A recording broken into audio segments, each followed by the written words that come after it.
Go to getamazonnow.com and give a gift card. Welcome to humanity. This is our one. Whatever it takes, we got to say whatever it takes is what it took.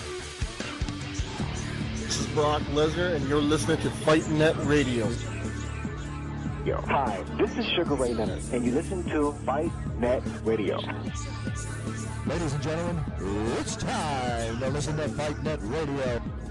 Lee-Honish, Oswald, what's your name? I know how am I supposed to know you? This is Frank Shamrock. You're listening to Fight Net Radio.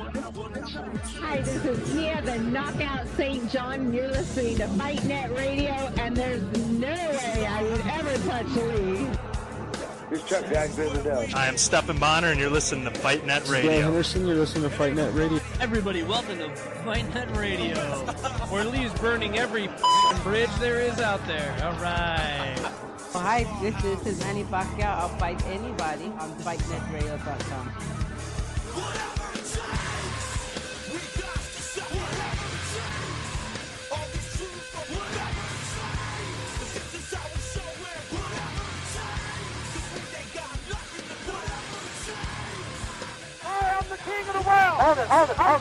Hold it. You're not that pretty. I'm a bad man. Wait. I took up the world. Hi everyone, welcome to Fight Net Radio. My name is lee-honish, joined by Andrew Lapache. Today we are talking about boxing. The keyword is boxing. This show is about boxing. There you go. Because we had boxing last night that everybody kind of enjoyed. Yeah. Here's the thing about last night's fight card. First of all, it was not technically a PBC fight card. Didn't really see too much PBC advertising going on last night, Lee. No, sir. No, they advertised they advertised CBS, right? Right. There was a Mayweather. They advertised Mayweather. They advertised Adrien Broner. There was a little PBC on the mat, but yeah, not your typical PBC thrown fight, or at least with two fighters that were PBC guys. Seems kind of strange.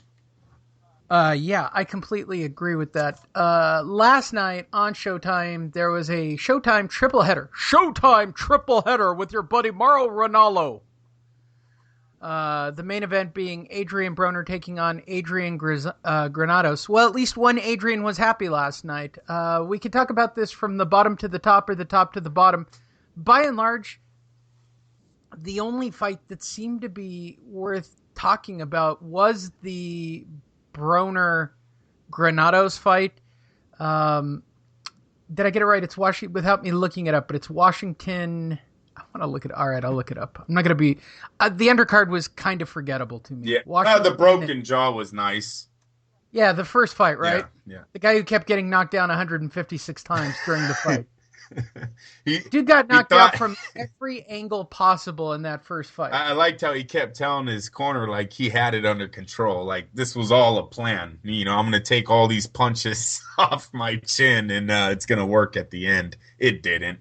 He did not pull his impression of the rope-a-dope, Lee. No, sir. I don't know if that was his plan. It really seemed that way. It seemed like he was trying to play possum on some of those exchanges. He wanted Brown to overcommit, and then he would counter and hopefully knock him out, and it just didn't work. Actually got his jaw broken. You mean until he went to the hospital? And you asked me what the hell was that, and I literally wrote back because I didn't have the sound out. No, I was watching it with the sound out. I knew it was his jaw. Yeah, no. And I apologize. When I was saying what the hell was that about was when Brown hit him behind the head. Oh, the behind the head. How could he not be disqualified for that, Lee? That to me, that was a friendly tap. That was not a friendly tap. That was a friendly tap between buddies. He aimed that shot.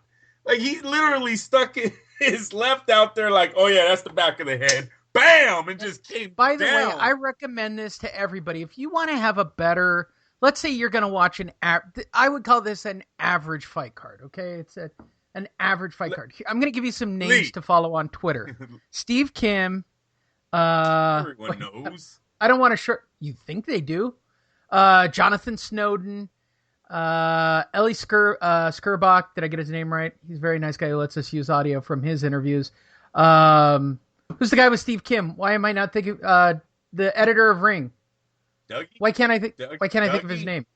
Dougie Fisher. Yes, sir. Thank you. Hey.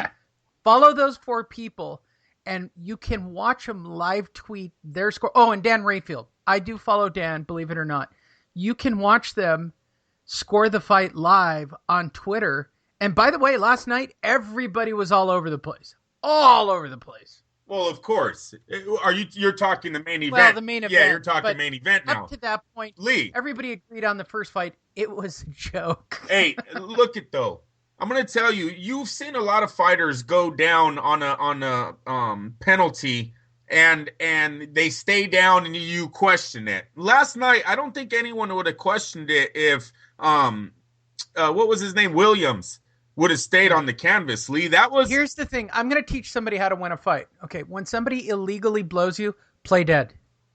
Don't get up, play dead. You win the fight. It's a dangerous punch. It's a punch that can change the outcome of the fight, Lee. You get hurt in that way. If anyone notices, right after the break, he takes another big right hand, and we don't know if that's because he's still having the lingering effects of a right hand to the back of the head. It totally changed the fight, and I was surprised. I give Williams credit for actually getting up and going on. There's a lot of other fighters that would say, no, I'll see you another day. You already ruined tonight. I wouldn't have been mad. You would have seen me up here being that.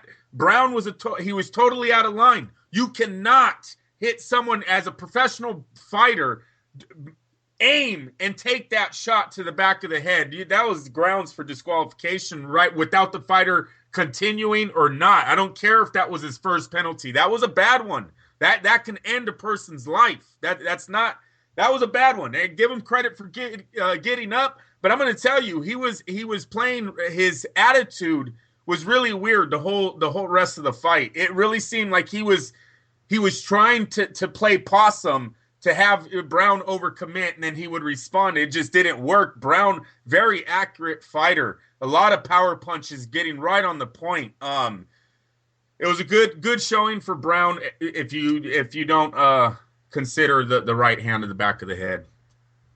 Yes. You know what? I know, Lee. I don't know how to make it sound better. That's what happened. He got away with one last night. He easily could have one defeat on his record today.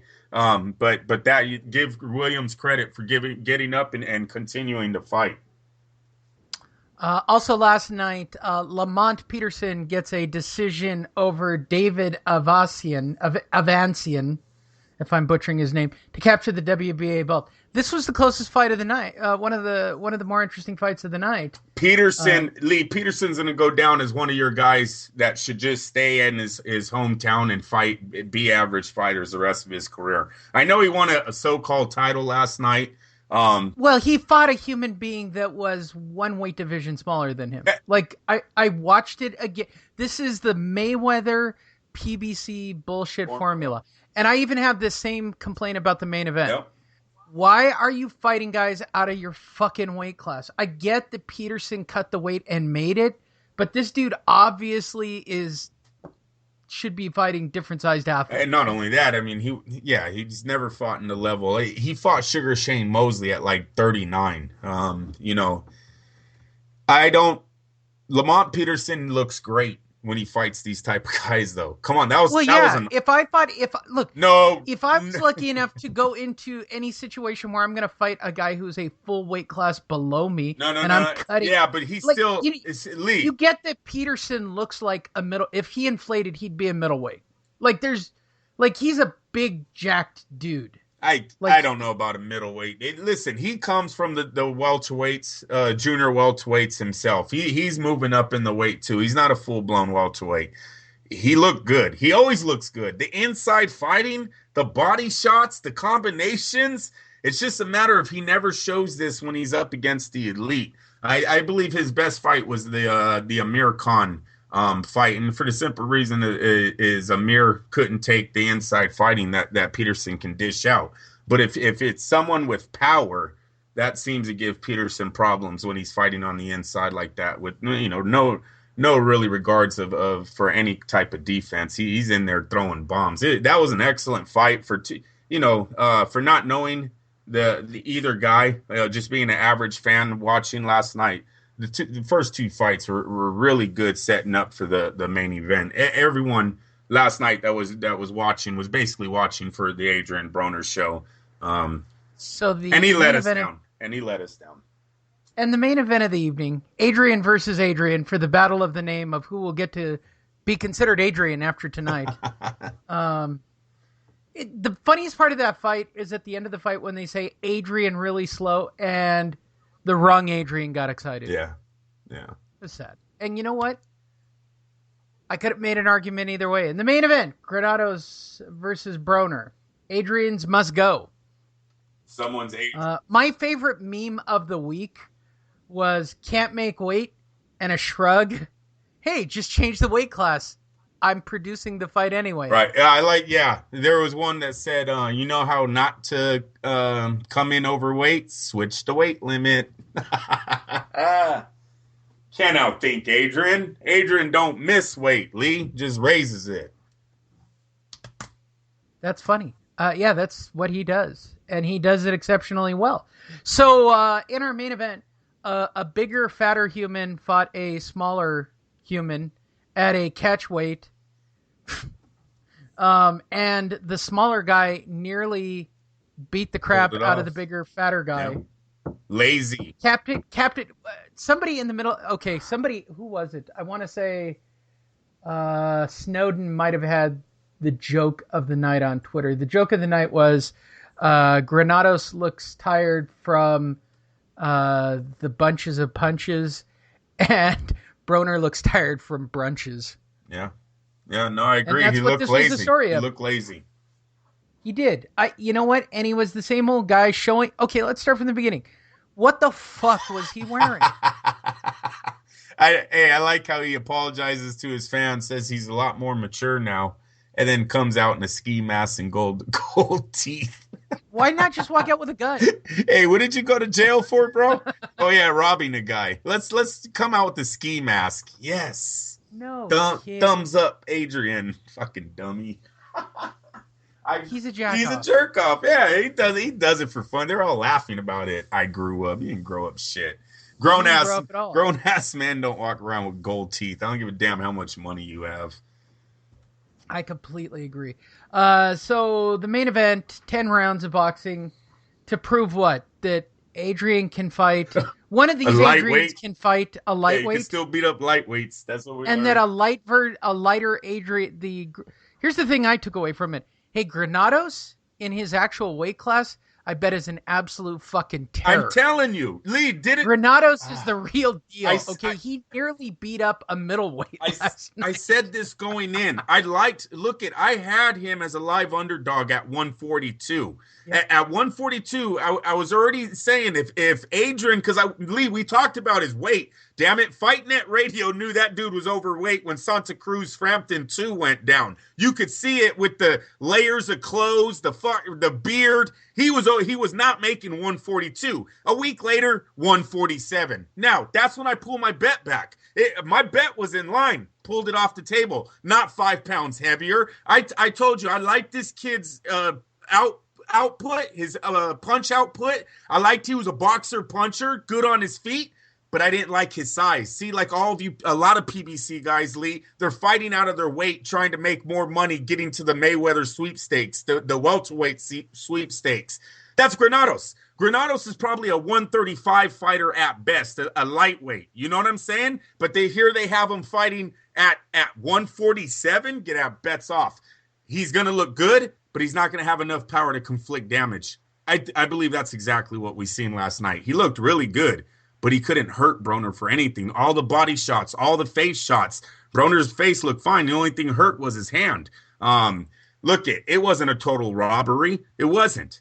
But 18-4, you're telling me you're one of the best? And this kid 2 divisions down with the 18-4 record. I know politics has something to do with it, but the guy still has 4 defeats. Was able to look like that against you? I completely agree. Here's a shout out from social media. 3 Blind Mice Boxing at 3BM Boxing.